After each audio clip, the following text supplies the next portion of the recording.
जय हिंद दोस्तों, आप सभी का स्वागत है यूपीएससी हिंदी में। और आज हमारे साथ UP PCS 2024 topper Anurag ji मौजूद हैं। इनकी रैंक 8 आई है हिंदी मीडियम से और एसएनएसडीएम आपको रैंक मिली हुई है।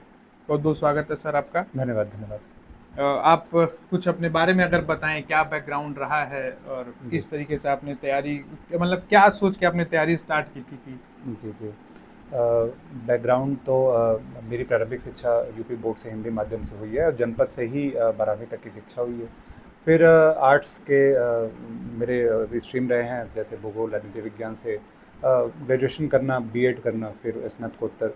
फिर जो सेवा में भी बहुत सारे अवसर मिले, जैसे अध्यापक के रूप में भी कार्य किया। फिर वर्तमान में पंचायत सचिव के रूप में कार्य कर रहा था। तो ये है, जनपद में ही सारी पढ़ाई हुई है और जॉब भी जो है वो फील्ड वाली है। तो एक तरह से कह सकते हैं कि माटी से जुड़ाव जुड़ाव है वो शुरू से ही है। हाँ। और सर हिंदी मीडियम से हैं, खास ध्यान ये रखना है क्योंकि इस बार रिजल्ट में देखने को मिल रहा है और लोग भी बोल रहे हैं कि हिंदी मीडियम का रिजल्ट काफ़ी डाउन आया है। आपका सर क्या इस पे मानना है? ये जब तैयारी हम लोग लेखन भी करते थे और सारी चीज़ें थी, तो भी ये दिमाग में रहता था कि क्या ये चीज़ पीछे खींचेगी, क्योंकि ये चीज़ पहचान से भी आदमी की जुड़ी हुई है। हम हमेशा हिंदी पढ़ते रहे, रुचि भी मेरी हिंदी में है।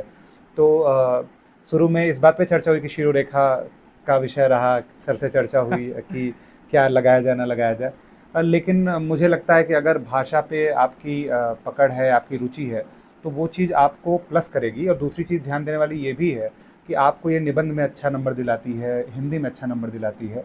तो ये भी आप सोचिए कि हिंदी वहाँ आपको कुछ देती भी है।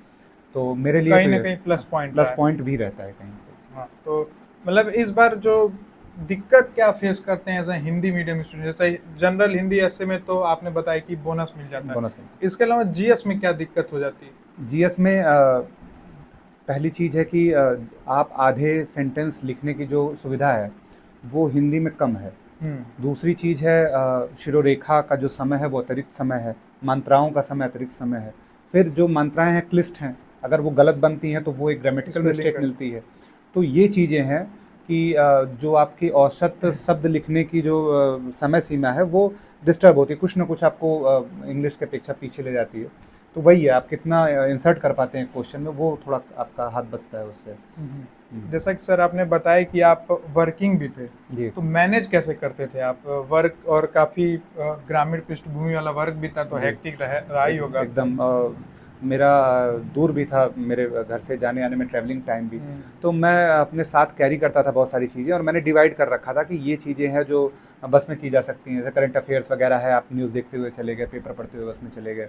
तो टाइम का यूटिलाइजेशन आपका मतलब ये एक शर्त है अगर आप जॉब करते हैं तो। स्मार्ट वर्क करना और पड़ेगा। स्मार्ट वर्क करना पड़ता है, और 4 से 5 घंटे भी अगर आप डेली निकाल पाते हैं औसतन, तो वो बहुत बेनिफिशियल होगा। कितने, मतलब अगर आप वर्किंग एस्पिरेंट हैं तो आपको कम से कम 4 से 5 घंटे तो कंसिस्टेंटली निकालना ही पड़ेगा, जी है जी ना? जी सर। कौन सा अटेम्प्ट था ये आपका? ये मेरा दूसरा मेंस था और पहला इंटरव्यू था ये। बहुत बढ़िया। और सर प्री के लिए आप क्या स्ट्रेटजी फॉलो करते थे? प्री के लिए स्ट्रेटजी ये रहती थी कि हम लोग हर विषय के शॉर्ट नोट्स बनाने पे बहुत फोकस रहते थे। हम्म। और उसको तैयार कर लेने के बाद एक कॉन्फिडेंस हो जाता था कि हमारा विषय कवर अप हो गया। मेरी ये दिक्कत रही कि मैं बिना लिखे याद नहीं कर पाता हूँ चीज़ें। तो वो हम्म। मेरी स्ट्रेटजी भी कह लीजिए या मेरी मजबूरी कह लीजिए कि मैं शॉर्ट नोट्स बनाना एकदम मस्त था। मैं हर बार उसको अपडेट करता था। एक बार का शॉर्ट नोट्स अगली बार अपने 50% क्षमता में वृद्धि कर लेता था। कुछ चीज़ें जुड़ती थी, PYQ है और करंट है, उसमें कुछ एक्सपेक्ट जुड़ जाते थे। तो हर सब्जेक्ट का एक PYQ रखना, और अंत में आपके पास एग्ज़ाम से एक हफ्ते पहले कुछ 26, 27, 30 पेज का एक छोटा नोट्स है जो लगातार रिवाइज आप कर रहे हैं, करते जा रहे हैं। वो मुझे लगता है बहुत तो काम बार किया। बार रिवीजन बड़ा मदद हाँ। किया है, बजाय इसके कि नया नया सोर्स। नहीं नहीं, वही एक ही, मैं वही शॉर्ट नोट 2 साल से मेरे पास है, एक ही है। उसी में अपडेट उसी करते में थे। अपडेट करते रहता हूँ। और मेंस का सिमिलरली अगर देखें तो क्या विशेष आपने मेंस के लिए क्या?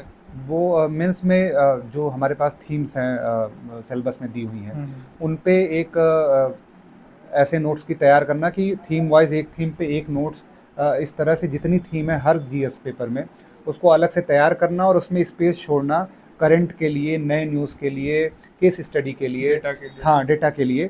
तो ये उसको स्पेस को रखते हुए आप उस नोट्स को ऐसे बना सकते हैं कि वो हर अटेम्प्ट में आपका काम करे। वहाँ भी अपडेटेशन, नई न्यूज़, तो मैं पेंसिल से लिखा करता था जो करंट रहता था, हम्म। अगले बार पेंसिल से उसको मिटा के अगला करंट उस पर नया अपडेट कर change लिए। वही नोट्स आपका 24, 25, 26 हर जगह, थोड़ा अपडेट करते रहिए नई चीज़ें। एक दो पेपर होते हैं बेसिकली, एक पेपर 5 और 6 जी जिसको हम लोग यूपी स्पेशल बोल देते हैं। जी जी। तो उसके लिए आपकी क्या स्ट्रेटेजी होती थी और क्या सोर्सेज आपने फॉलो किया था? 23 में मेरा सिलेक्शन जो था उसमें एक न होने का वजह था कि GS6 में मेरा 60 नंबर केवल था, तो वो उसने उसी ने सिलेक्शन न होने के पीछे रोल निभाया। तो मुझे लगा कि चूँकि ये परीक्षा ऐसी है और इंटरव्यू तक ये चीज़ें आपका पीछा नहीं छोड़ेंगी कि आप यहीं के रहने वाले हैं जब, तो यूपी के लिए अलग से पढ़ाई करना, डेडिकेटेड रहना और चीज़ों को यूपी के नज़र से देखना, वहाँ के मंत्रालयों का, वहाँ की वेबसाइटों पे बार बार जाना, पेजों को फॉलो करना, सीएम पोर्टल को फॉलो करना कि क्या नया अपडेट आ रहा है, उसको कहाँ हमको करना है, वो चीज़ें जो है ना वो अलग बनाती हैं। जैसे एक है आपके पास स्टैंडर्ड नोट्स, लेकिन जो उसमें एक आप अलग से, जैसे पर्यटन विभाग की वेबसाइट पे आप रहते हैं, वहाँ पे नई चीज़ आई तुरंत आपने ऐड किया, तो वो आपको जोड़ता है, अलग बनाता है। कुछ इंटरव्यू का ऐसा जो इस बार वाला इंटरव्यू था, कुछ ऐसा आप स्पेशल कुछ शेयर करना चाहते हैं, या कोई क्वेश्चन जो आपको लगा कि ये तो क्या ही पूछ लिया, हाँ। या ये एक स्पेशल क्वेश्चन, स्पेशल मोमेंट हो गया मेरे साथ? मुझे लगा कि मेरा इंटरव्यू मोर देन यूजुअल थोड़ा लंबा रहा, और क्वेश्चंस जैसे एक्सपेक्ट किए थे कि धीमे पूछे जाएंगे, सोचने का समय मिलेगा, उसके विपरीत क्वेश्चन बड़ी तेज रफ्तार से आया, और रैपिड फायर। रैपिड फायर ही पूरे टाइम चलता रहा, सांस लेने का टाइम नहीं मिला। और कई बार तो सही बताते हुए भी ग्रिल करने का प्रयास हुआ कि अरे ये तो क्या गलत है, क्या बता रहे हो, इतना नहीं होता है। Patience checking. हाँ, पेशेंस चेक करने का।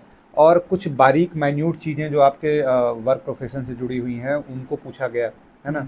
सिचुएशन बेस्ड क्वेश्चन भी आए, और मुझे तो मैं बहुत खुश नहीं था इंटरव्यू देने के बाद, लेकिन मुझे लगा कि जो अंततः आपका व्यक्तित्व सामने आता है वो सामने वाले द्वारा परख लिया जाता है, तो जो एक मिनिमम खुशी बनाए रखना था वो मैंने मेंटेन किया, तनाव का मैनेजमेंट किया वहाँ पे। ठीक है, बहुत बहुत शुक्रिया। एक अंतिम प्रश्न ये रहेगा कि जो हमारे आने वाले स्टूडेंट्स हैं, जो अभी तैयारी करना स्टार्ट कर रहे हैं या फिर कर रहे हैं, हाँ। उनके लिए आप क्या संदेश देना चाहते हैं? ज़्यादा फोकस, जैसे आप प्री की तैयारी जो लोग निकाल चुके हैं उनके लिए मेरा ये सुझाव है कि आप आंसर राइटिंग के लिए ज़्यादा से ज़्यादा प्रैक्टिस करिए, सिनॉप्सिस बनाइए, फ्रेमवर्क बनाइए, और ऐसे जगहों से जुड़िए, ऐसे लोगों से जुड़िए जो कि एक परंपरागत तरीके से नहीं, स्मार्ट तरीके से तैयारी करने पे बल देते हों। और उस ग्रुप से जब आप जुड़ते हैं तो आप जब बहुत सारे लोगों से रूबरू होते हैं, कॉपियों को देखते हैं, मार्गदर्शन प्राप्त करते हैं, तो आपको वो अपग्रेडेशन मिलता है जो आपको स्वयं से नहीं मिल सकता है। ठीक है, बहुत बहुत धन्यवाद सर, और बहुत शुभकामनाएं हैं कि आप एक कुशल मार्गदर्शक बने सभी के लिए, और एक नई लीग बनाएं अपनी। जी। और जल्दी हम लोग सर के साथ जुड़ेंगे एक विशेष एस्से और हिंदी सेशन के लिए, क्योंकि सुनने में आ रहा है कि सर का हिंदी और ऐसे बहुत ही बेहतरीन है, जैसा हम लोग डिस्कस कर रहे थे अभी। तो उसके लिए हम लोग जुड़ेंगे। आप लोग कमेंट करके जरूर बताइए कि कब सर से सेशन करवाया जाए। जय हिंद।